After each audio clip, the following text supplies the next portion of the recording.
রাজধানীর সদরঘাটে বিএনপির দুই গ্রুপের সংঘর্ষে চাঁদাবাজির ভাগাভাগি নিয়ে একজন নিহতের মতো জঘন্য ঘটনা ঘটেছে। অথচ এটা নিয়ে মিডিয়ায় কোনো কথা নাই, চারদিকে কোনো হাইপ নেই। এটা এখন পর্যন্ত ট্রেন্ডিং টপিক হয়নি, কারণ মিডিয়া বিএনপির অপরাধকে ধামাচাপা দিচ্ছে। এই জন্য আপনাদেরকে বলবো, দর্শক, আপনারা সবাই শেয়ার করে এই আলোচনা মানুষকে জানিয়ে দিন এবং জামাত শিবিরকে বলবো যে আপনারা জরুরি পদক্ষেপ নিন। হ্যাঁ, বিএনপির দুই গ্রুপে সংঘর্ষ, তাতে একজন নিহত চাঁদাবাজিকে কেন্দ্র করে, চাঁদাবাজির ভাগাভাগিকে কেন্দ্র করে রাজধানী সদরঘাটে। এখন যিনি নিহত হয়েছেন তিনি বাংলাদেশের নাগরিক, আর চাঁদাবাজির বিরোধিতা করা এটা জামাত শিবিরের নৈতিক দায়িত্ব, বিরোধী দল হিসেবে তাদের কাজ। এই বিষয়ে সদরঘাট এলাকায় জামাতকে বিক্ষোভ মিছিল ডাকতে হবে। জগন্নাথ বিশ্ববিদ্যালয়ের শিবির, ওখানে যান, যে চাঁদাবাজির প্রতিবাদে বিক্ষোভ মিছিল, এই হত্যাকাণ্ড, এটা নিয়ে আপনার কথা বলেন, বিবৃতি দেন এবং কোনো চাঁদাবাজি চলবে না, জামাত শিবির ঠেকাবে, আপনারা সেই ঘোষণা দেন। তো দর্শক, এক কথায় সদরঘাটে চাঁদার ভাগ নিয়ে দুই গ্রুপের সংঘর্ষে নিহত এক, এই ঘটনা নিয়ে বাংলাদেশে তোলপাড় সৃষ্টি হওয়া উচিত। এই পুরান ঢাকায় এর আগে সেই সোহাগকে হত্যা করা হয়েছে পাথর চাপা দিয়ে, মনে আছে? পাথর মেরে মেরে কিভাবে হত্যা করেছে, বিএনপি হত্যা করেছে চাঁদাবাজি নিয়ে। এখন আবার আরেকজনকে হত্যা করেছে। এই হত্যার রাজনীতি কি চলতে থাকবে আর আমরা দেখে দেখে আঙুল চুষবো? কিছু কি করার নাই? দেশটা কি মগের মূল্য? দেখেন মিডিয়া কত বড় শয়তানি করছে। কেন এটা নিয়ে তোলপাড় সৃষ্টি হয়নি? সোশ্যাল মিডিয়ায় বিষয়টা কেন এখনো ভাইরাল হয়নি? জামাত, এনসিপি সবাই কেন এটা নিয়ে এখনো কথা বলছে না? কারণ সদরঘাটে চাঁদার ভাগ নিয়ে দুই গ্রুপের সংঘর্ষে নিহত এক, শিরোনামটা বেশিরভাগ গণমাধ্যমে আমি দেখলাম এরকম। এই শিরোনাম পড়লে আপনি কিছু বুঝবেন যে এটা কোনো রাজনৈতিক ঘটনা। আবার পড়ছি শিরোনামটা, সদরঘাটে চাঁদার ভাগ নিয়ে দুই গ্রুপের সংঘর্ষে নিহত এক।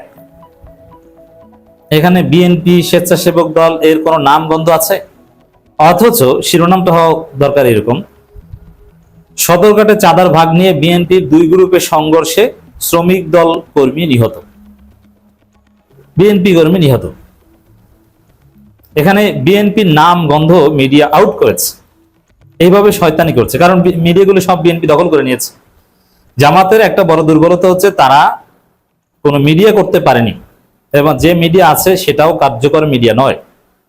একমাত্র কার্যকরভাবে রাজনীতিতে তাসির ক্রিয়েট করছে সরকারের বিরুদ্ধে, বিরোধী দলের পক্ষে, জনগণের পক্ষে, সরকারের নিয়ন্ত্রণের বাইরে আমার দেশ। নয়া দিগন্ত আছে, বাট নয়া দিগন্ত কোনো পত্রিকার মধ্যে পড়ে না, একটা থার্ড ক্লাস পত্রিকা, কোনো কোয়ালিটি নেই। কোয়ালিটি থাকবে কেন? কোনো যোগ্য লোক নাই, যোগ্য লোক আসবে কি? বেতন নাই, যে টাকা বেতন দেন তাতে কখনো যোগ্য লোক আসবে না। আর যোগ্য লোক না গেলে আপনার অবস্থা এটি হবে। সংগ্রাম, সবচেয়ে অযোগ্য সাংবাদিক হচ্ছে সংগ্রামে, তাদের পত্রিকা কেউ কিনে না, জামাতের লোকজনও পড়ে না, কিনলেও ওটাকে পড়ে না। আবার কাগজের মান থেকে শুরু করে সাংবাদিকদের মান, এটা কোনো সংবাদ মাধ্যমের মধ্যেই পড়ে না। সংগ্রামের পেশাদার সাংবাদিকই নাই। কেন্দ্রে সম্পাদক সহ কিছু আছে গুরুত্বপূর্ণ, বাট জামাত চাইলে কিন্তু এটাকে হিট করতে পারে। তাদের অনলাইন ভার্সন থেকে শুরু করে চমৎকার চমৎকার ফটোকার্ড বানিয়ে এটা হিট করা সম্ভব। যেমন জামাতের মিডিয়া উইং একটা পেজ আছে, সেটা কিন্তু হিট। সংগ্রামকে হিট করা যায় না? অবশ্যই। যে অনেকে বলবেন যে না, একটা দলের মুখপাত্র পত্রিকা এরকম গুরুত্বপূর্ণ হয় না কখনো, বিএনপির মুখপাত্র যে পত্রিকা তারেক রহমান নিজে প্রকাশক, ওইটাও তো ওইরকম হিট না। আরে ভাই, হিট না কেন? এটা কোনো কথা হলো? এটা একটা পত্রিকা, আপনি টাকা খরচ করেন, আপনি ছাপান, আপনার স্টাফ আছে, এটা কেন ভালো হবে না? আপনার ডিজিটাল ভার্সনের এমপ্লয়ি আছে, আপনি কেন এটা পারবেন না? এটা কোনো কথা? যার ফলে এখন সব মিডিয়াগুলো বিএনপির নিয়ন্ত্রণে, বিএনপির সেন্সরে চলে। এই জন্য বিএনপি নির্দেশনা দিয়ে দিয়েছে যে আমাদের কোনো আকামের ঘটনা আসলে আমাদের নাম লিখবে না, বলবা যে অমুক জায়গায় এই ঘটনা ঘটেছে, কারা করেছে এটা লিখবে না। ভিতরে লিখলেও অ্যাটলিস্ট শিরোনাম লিখবে না, কারণ অধিকাংশ মানুষ শিরোনাম পড়ে, ভিতরে খবর পড়ে না। সেটাই ঘটেছে। আবারও দেখেন শিরোনামটা কি, সদরঘাটে চাঁদার ভাগ নিয়ে দুই গ্রুপের সংঘর্ষে নিহত এক। অথচ এটা বিএনপির দুই গ্রুপে নিহত হয়েছে বিএনপি। দেখছেন শয়তানি ফাজলামি কি? আমি এই ঘটনার তীব্র নিন্দা প্রতিবাদ জানাই এবং জামাত শিবির দৃষ্টি আকর্ষণ করছি, আপনাদেরকে এটা নিয়ে জরুরি কিছু করতে হবে। পুরান ঢাকার সদরঘাটে চাঁদাবাজির টাকা ভাগাভাগি নিয়ে দুই পক্ষের মধ্যে সংঘর্ষে মিতুল নামের এক যুবক নিহত হয়েছে। দেখেন, মানুষ ভিতরে ঢুকে নিউজ পড়লেও শেষ পর্যন্ত বেশিরভাগ মানুষের পড়ার সামর্থ্য নেই, সময় নেই। হয়তো বা প্রথম 1-2 পারা পড়ে, প্রথম 1-2 পারাও পুরান ঢাকার সদরঘাটে চাঁদাবাজি টাকা নিয়ে ভাগাভাগি নিয়ে দুই পক্ষের মধ্যে সংঘর্ষে মিতুল নামের এক যুবক নিহত হয়েছে। এখানেও বিএনপির নাম নাই। তাহলে দুই পক্ষের চাঁদাবাজি নিয়ে দুই পক্ষের সংঘর্ষের আগে ফেরেস্তাদের 2 গ্রুপ, না জিনপরির 2 গ্রুপ, না জামাত শিবিরের 2 গ্রুপ, না আওয়ামী লীগের 2 গ্রুপ, না এখন তো আবার গণঅধিকার পরিষদের বাচ্চা ছেলেরা সন্ত্রাস শুরু করেছে, না তাদের 2 গ্রুপ, তাও না, বিএনপির 2 গ্রুপ ভিতরে আছে। দেখেন শয়তানি, দেখেন মিডিয়া। শনিবার রাত 11টার দিকে সূত্রপুর থানা ইস্ট বেঙ্গল সুপার মার্কেটে ঘটনা ঘটে। দেখেন এখানে শনিবার রাত 11টায় এই ঘটনা ঘটেছে। রবিবার সকালে দুপুরে পুরো বাংলাদেশে এটা নিয়ে তোলপাড় হওয়ার কথা।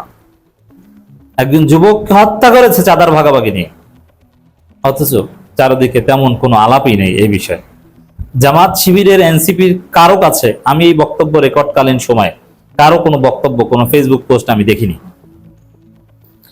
নিহত মিতুল কোতোয়ালি থানার 37 নম্বর ওয়ার্ড স্বেচ্ছাসেবক দলের সদস্য বলে জানা গেছে। দেখছেন কি শয়তান, এটা ভিতরের শেষের দিকে এসে লিখছে যে সে স্বেচ্ছাসেবক দলের সদস্য, কমিটির লোক, মানে নেতা। এখানে প্রথমেই লেখা উচিত ছিল যে বিএনপির 2 গ্রুপের সংঘর্ষে স্বেচ্ছাসেবক দল নেতা নিহত, অথচ সেটা উল্লেখ নেই। তিনি ঝালকাঠির শাহবাঙ্গল গ্রামের মোহাম্মদ রাসেল সর্দারের ছেলে। প্রত্যক্ষদর্শীরা জানান সাবেক যুবদল নেতা সোবহান ও ঢাকা মহানগর দক্ষিণ ছাত্র দলের সিনিয়র যুগ্ম আহ্বায়ক কিরণ দুজনেই মহানগর দক্ষিণ শ্রমিক দলের আহ্বায়ক এবং আহ্বায়ক মোহাম্মদ সুমন ভুইয়ার অনুসারী হিসেবে পরিচিত। দুজনে কোতোয়ালি থানা যুব দলের পদপ্রত্যাশী। দীর্ঘদিন ধরে তাদের মধ্যে বিরোধ চলে আসছিল। শনিবার রাতে চাঁদাবাজির টাকা ভাগাভাগিকে কেন্দ্র করেই বিরোধ সংঘর্ষের রূপ নেয়। দেখছেন, স্থানীয় সূত্র জানায় সংঘর্ষে কিরণ গ্রুপের এক সদস্য নিহত হয়েছে। কাপড় কাটার কাঁচি দিয়ে বুকে আঘাতের পর গুরুতর আহত অবস্থায় তাকে হাসপাতালে নেওয়া হয়। সেখানে চিকিৎসক তাকে মৃত ঘোষণা করেন। এই ঘটনায় আরো একজন আহত হয়েছে বলে জানা গেছে। মানে এরা কতটা অমানবিক। চাঁদার ভাগাভাগি নিয়ে বেজেছে, ওই যে কাঁচি একদম বুকের মধ্যে হয়তো ঢুকিয়ে দিয়েছে। মানে এই যে বিএনপির লোকজন, রাস্তাঘাটে এদের সাথে তর্ক করা নিরাপদ না, এদের সাথে চলা নিরাপদ না। এক বিএনপি আর এক বিএনপির সাথে ভুলেও ঘুমাবেন না। সকালে উঠে দেখবেন আপনার জিনিস কেটে দিয়ে গেছে, আপনার অন্ডকোষ কেটে নিয়ে গেছে। দর্শক আপনি খেয়াল করবেন, বাই চান্স যদি একসাথে কোনো প্রোগ্রামে যান, 2 গ্রুপের লোকজন এক হোটেলে থাকতে হয়, দরজা আটকে ঘুমাবেন, এক রুমে 2 জন ঘুমাবেন না। আর যদি ঘুমাতেও হয় একই বাসায় একই রুমে, খেয়াল করবেন যে কোনো ছুরি বা আপনার জিনিস কেটে নেওয়ার মতো কোনো জিনিস আছে কিনা, বলা যায় না। এদিকে নিহত মিতুলের স্বজন সহ প্রায় 80 থেকে 100 জন মিটফোর্ড হাসপাতালে অবস্থান করেছেন। বিভিন্ন স্লোগান দিয়েছে তারা। ঘটনার বিষয়ে জানতে চাইলে সুমন ভুইয়া বলেন, এরা আমাদের সমর্থক নয়। এগুলো তো এখন কত কিছু বলবেই, বুঝতে পারছেন বাংলাদেশে কি চলছে।